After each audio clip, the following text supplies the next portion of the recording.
Hello and welcome to our video on F1 student visas.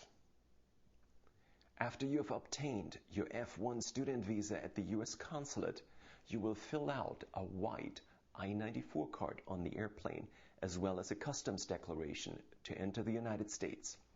The immigration officer will stamp your I-94 card and probably put an annotation there, D/S, meaning duration of status.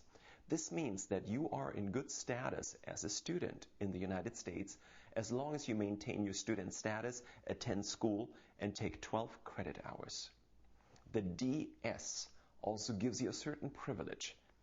Well, you are not out of status in the United States until the Immigration Service, USCIS, says so. But before you do anything, please speak to an immigration attorney. Here are the basic rules for working in the United States as an F1 student. Remember, the designated school official or foreign student advisor should be your first point of contact. You need to apply for a Social Security number in the United States when you start working and possibly file a tax return to declare your income above a certain threshold. As for taxes, there are tax treaties between the United States and possibly your home country that give you certain exemptions or tax benefits. As for working during the school year, during the first year, you can only work on campus and you are limited to 20 hours per week. After the first year, you can work off campus if there is severe economic hardship. It may be very expensive for you to study in the United States and you might need the additional income. You can work 20 hours per week while school is in session. And full-time work during school holidays or vacations is permitted. Or, that's the other option, you may do an internship with an international organization, let's say the United Nations or the World Bank. Also, related to your F1 student visa is optional practical training, OPT. In order to take advantage of the optional practical training, you must be a full-time student for at least 1 academic year. And your practical training must be related to the course of study. The employment is only for purposes of practical training. Let's say you study business administration in the United States.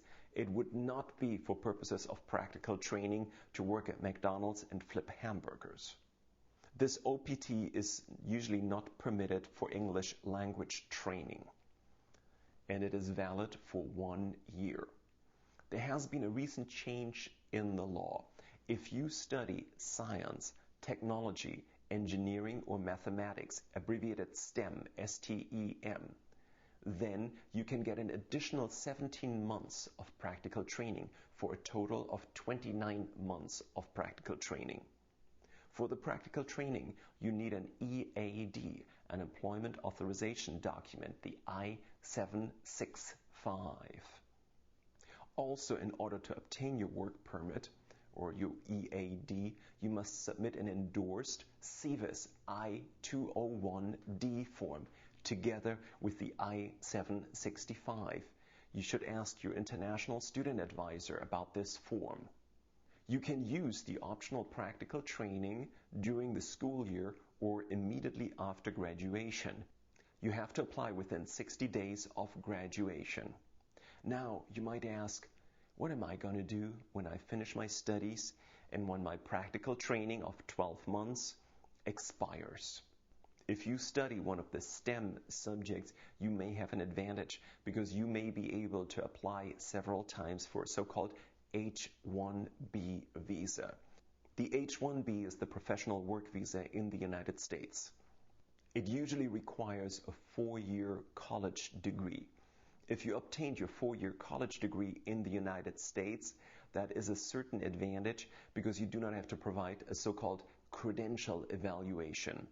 If you obtained your bachelor's degree abroad and let's say only studied 1 additional year in the United States, you probably need a so-called credential evaluation, which is basically a certification that your education is equivalent to a 4-year college degree.